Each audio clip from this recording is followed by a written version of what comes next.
आपकी शादी हुई है ना, आपकी शादी का असर ये नहीं होना चाहिए कि शादी होते ही आपका शौहर अपने माँ बाप से दूर होने लगा है। हमारे यहाँ तो मसला ये है कि बीवियां शादी होते ही पहला प्लान उनका होता है शौहर को अलग करो।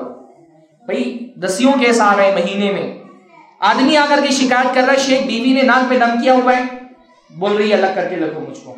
हाँ, आपका काम तो ये होना चाहिए कि आपने शादी की, आपका शौहर अपने माँ बाप से और मोहब्बत करने लगे, आप अपने शौहर को उसकी माँ से जुदा करके उसके साथ अच्छाई कर रही है, उसकी जन्नत है, जीती हुई जन्नत, जिंदा जन्नत, आप उसकी जिंदा जन्नत उससे छीन रही हैं, आप अपने शौहर की खैरखा नहीं।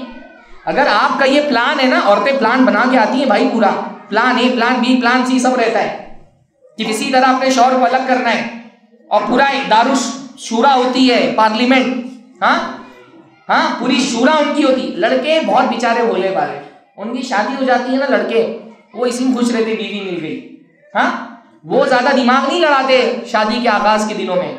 और लड़कियां वो पूरा एकदम जैसे शतरंज की बिसात पर मोहरे बढ़ाई जाती है ना, वैसे एक एक चाल चलती हैं, और पीछे से पूरा फीड काम हो जाता है व्हाट्सएप ग्रुप पे, सहेलियां अलग बता रही हैं, अम्मा अलग फीड कर रही हैं, बहनें अलग फीड कर रही हैं, और सारी कोशिश क्या है, अलग करो लड़के को, घर से निकालो, बाप से अलग कर दो, माँ से अलग कर दो। ये आप उसके साथ खैरखाही नहीं कर रही, जुल्म कर रही हैं, उसको उसकी माँ से जुदा करके जुल्म कर रही हैं, उसको उसके बाप से जुदा करके जुल्म कर रही हैं। आपका काम तो ये होना चाहिए कि आप अपने शौहर को उसकी माँ से और जोड़ने वाले बने। सासू का भी प्रॉब्लम है, मैं उस पर बात नहीं कर रहा क्योंकि वो मेरा मौजू नहीं है। फिलहाल मैं ये बता रहा हूँ कि आपका तो काम ये होना चाहिए कि आप के आने के बाद आपका शौहर अपने माँ बाप का और फरमाबरदार और खिदमत गुजार हो जाए। तो दीन में सबसे बड़ी चीज़ तो सिला रहमी है।